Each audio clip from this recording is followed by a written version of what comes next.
I am extremely pleased to be here on this occasion. I guess having the luxury as league president of seeing kind of the vectors that are behind the business transaction that's taking place here. I want to step back before I get to that particular transaction and just say my particular thanks to the turnout here, to the wonderful support that has been given the New Orleans franchise over the years, but most especially to the LSED and to Jefferson Parish, without whom, if it weren't for what they have done and a couple of individuals who have been directly connected with the interface between the club and those parties, there would not be a AAA baseball team in New Orleans. We're extremely proud in the Pacific Coast League of the Zephyrs, of the record that it's had in terms of being a stalwart member of the franchise, being a stalwart member of the Pacific Coast League. And I have to tell you that when you talk about places that the visiting teams, players, coaches, the executives want to come and see a baseball game, they love coming to New Orleans because of everything New Orleans has to offer, including the condition of the baseball stadium and how it has been maintained over the years, the quality of the facility, and also all of the other tourist activities that are here. But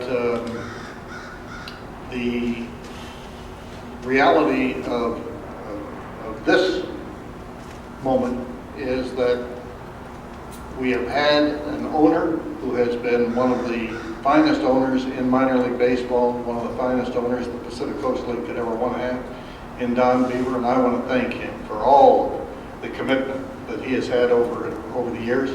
It's particularly difficult to support a franchise when you live in one state and you've got your hands full of your business activities and you're trying to be successful at long distance. And Don has done a magnificent job with the help of Mike Schwechheimer.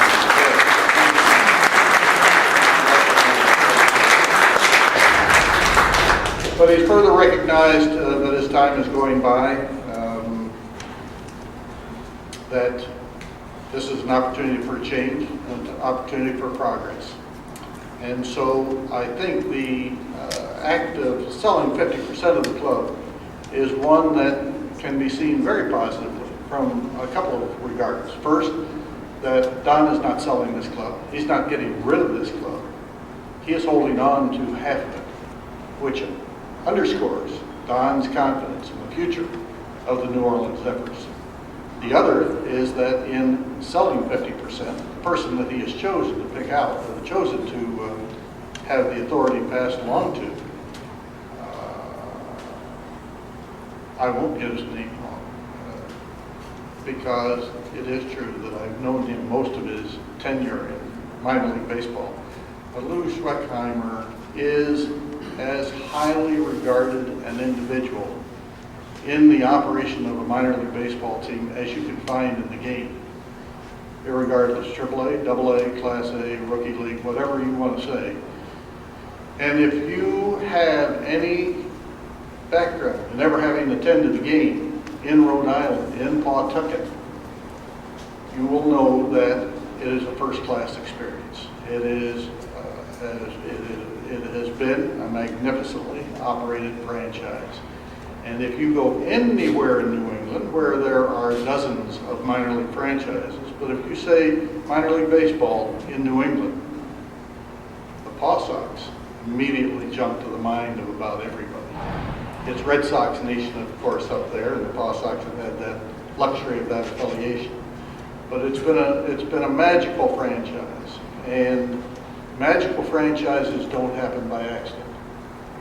This game, we often say in minor league baseball, you know, operating a minor league baseball team is not rocket science. And it's not. You don't have to have a higher degree, you don't have to have a PhD, and you don't have to have an intellect of Mensa caliber. But I want to tell you, it takes a special knack and an unbelievable dose of commitment to be successful in this game.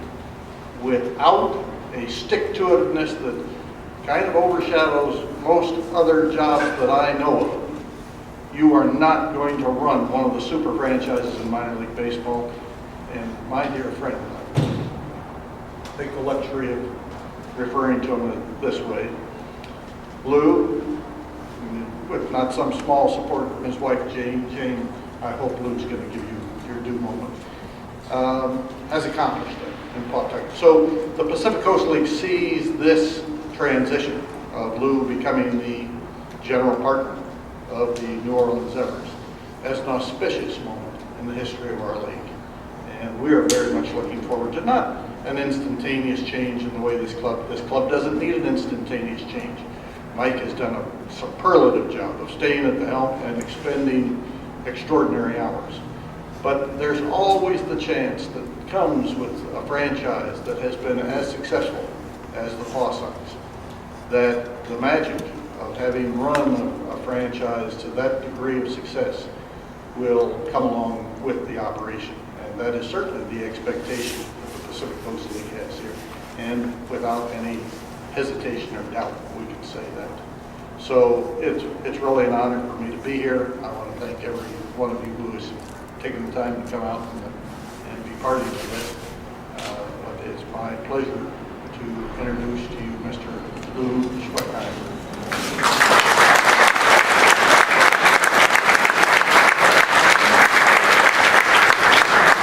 Thank you very much. Thank you, Branch. It is a thrill for me to be here today. It's a moment that has been a long time in coming. I want to take a moment, first of all, to recognize and thank Don Beaver because he is one of the finest human beings I've met. When I say that very few things get conducted today on a handshake, a year ago at this time in San Diego, Don and I sat down for a little bit and we shook hands and we vowed to make this happen. And the handshake is what you see today. And that's a tribute to Don. I'd like to thank Walter and Mike for their unyielding support and love of this franchise. They have been in the trenches day in and day out, and that is something that I respect and honor. And I feel that a sacred trust has been placed upon us. And that's a trust that I take as seriously as I can take. And I want to tell you a little bit about our philosophy. And nobody can speak to that philosophy better than one of my oldest friends in the world. Pride of Tulane University, standing over against this wall with two of the worst knees you'll ever see in your life. Say hello to Mr. Barry Butera.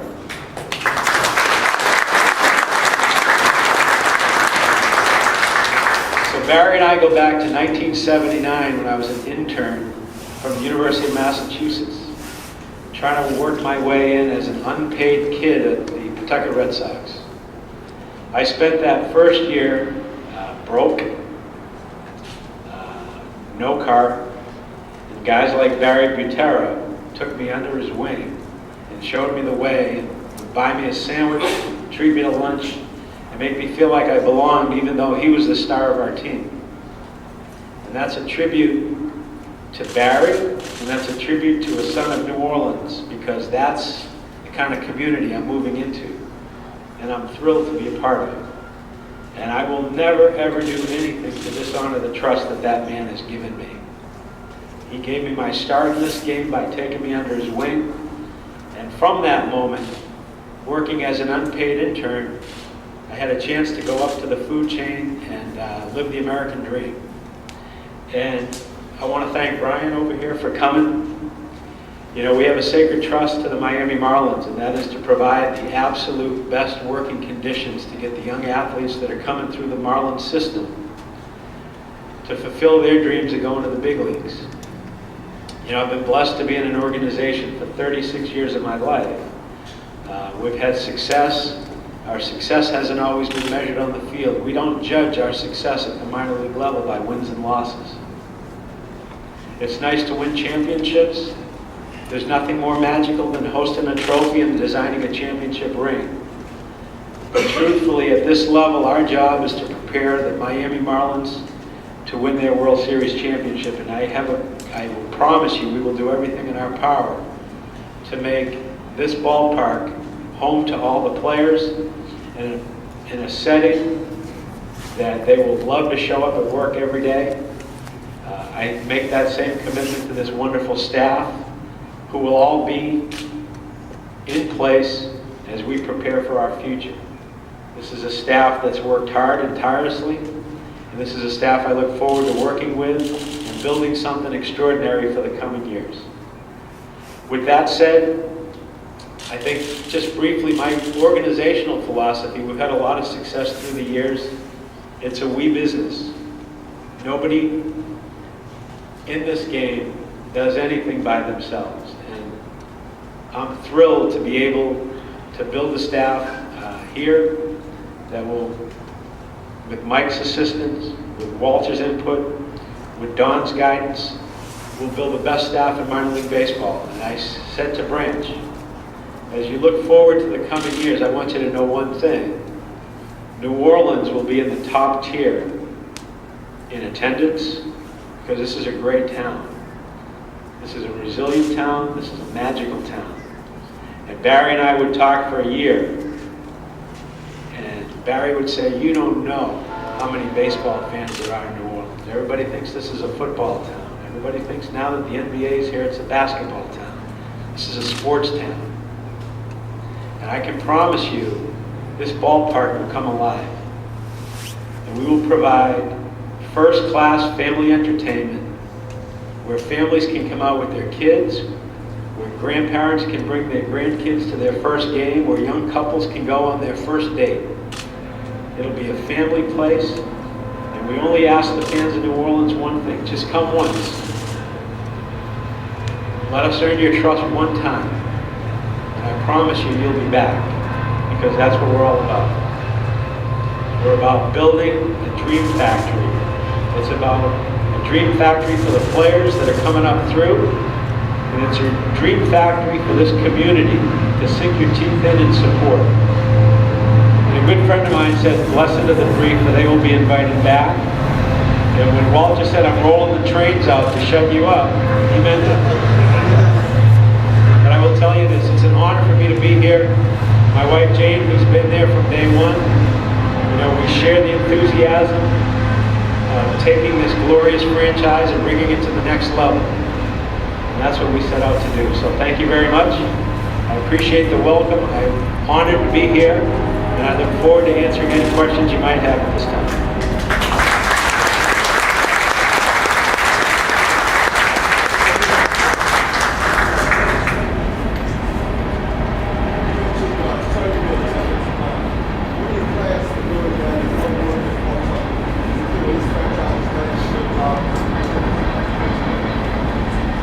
Well, attendance is all about making the experience at the ballpark, the game day experience, special. Up in the Northeast, baseball is kind of king, and we don't and haven't been big on Dynamite Lady blowing herself up at second base, those types of things. It's been all about the baseball. And I know the Marlins will appreciate this. Fans want to come out and see great baseball. And we want to present that in an immaculate stadium. When you come to the restrooms in Zephyr Field, you're going to be able to eat off the floor. It's about being an immaculate ballpark. It's about respecting the ballpark. It's about respecting the experience. If you trust us with your family and you come one time, you'll be back. And I think our philosophy is to knock on every door, to call every business, to ask people to join us in this journey, and just trust us with your family. And I think it starts with that.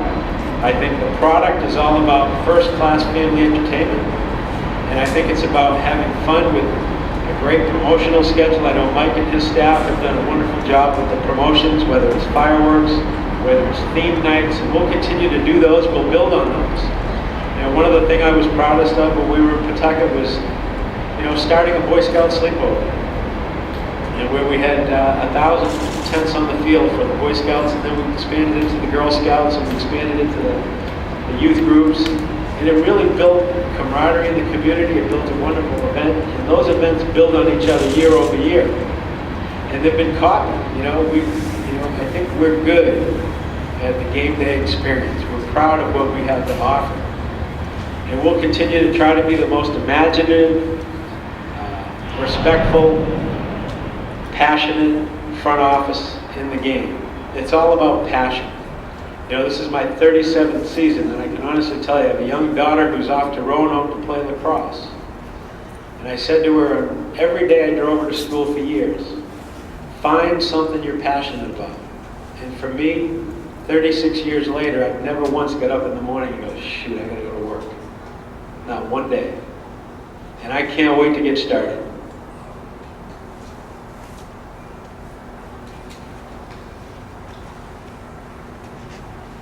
What improvements have you spoken with the LCD or people about improvements to Zephyr Field? Are there any immediate things on the forefront that you know? Well, I know Walter and Mike have led the way, and again, I want to echo their thanks to the LCD for their commitment and their long term. I'm excited.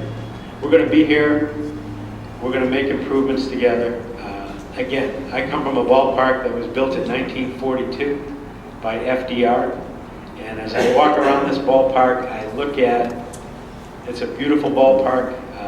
We'll continue to improve the aesthetics. We'll try to honor the players that have come before us with a walk of fame that truly brings out the history in this beautiful facility. We'll try to make the experience every day with additions every year. My philosophy has always been every year you need to improve the ballpark for two groups.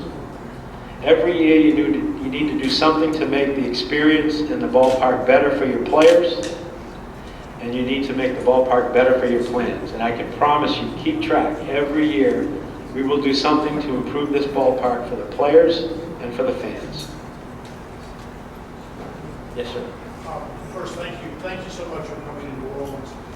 In years past, it was a very popular exhibition game against LSU. Is there a chance that you might be able to work with the NCAA and bring that back?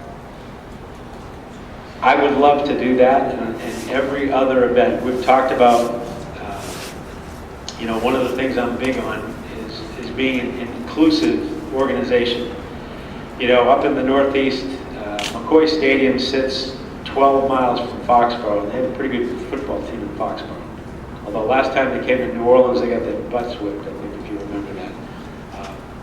But we always included all of our friends with the big leagues, whether it was the Patriots, whether it was the Boston Red Sox, the Boston Celtics, the Boston Bruins, and also the colleges. And I look forward to not only working on that event, other events like it. I want to single out Ron Maestri back here, who's been wonderful in providing me so much history and so many passionate ideas about events that really belong in this ballpark. We're going to have, I think, a front porch to this New Orleans community. Bill Beck said that your baseball stadium can truly be the front porch to your community. As you know, we're going to have concerts. Pleased to say we have Mumford & Sons coming in April. Tickets are available. And we also want to have all kinds of events that the community would embrace. This is a baseball stadium, but it is also a gathering place. And if there's a high school football game, or if there's a baseball game, in Pawtucket we had many charitable events. Last year, for the last 2 years, we brought in our good friends Magic Johnson, and Jeffrey Osborne, and Kareem Abdul-Jabbar, a bunch of the Celtics, a bunch of the Red Sox, James Earl Jones, and we raised $250,000 for a music program by doing a celebrity softball game. And I want to do those types of things, and I want to help this community and use this ballpark to help this community. I think it's vital, I think it's important, and I think it's what we ought to do. Our job is to enhance the quality of life for the citizens of this community. And we're going to do that every single day of our life. And that's my word to all of you.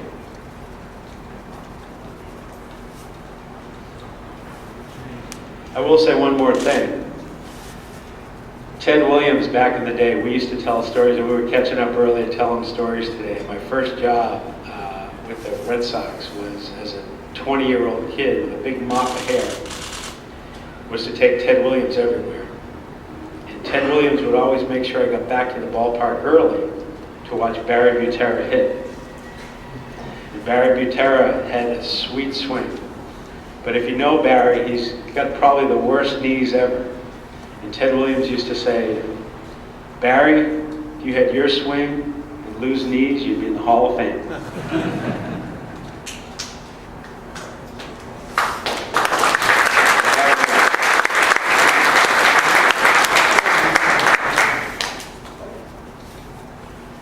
The reason Branch Rickey is the brilliant president that he is, don't forget to introduce your wife, Jane. I will just say this, for you guys out there, and she swore me not to mention this, but she's a big-time basketball player at St. John's University, and 500 basketball games in the driveway later, I still haven't beat her.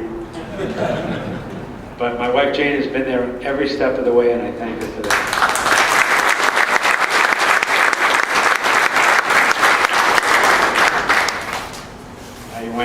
You want to know why Branch gets the big bucks, right? Well, thank you very much for coming, everybody. I really appreciate it. Look forward to getting started.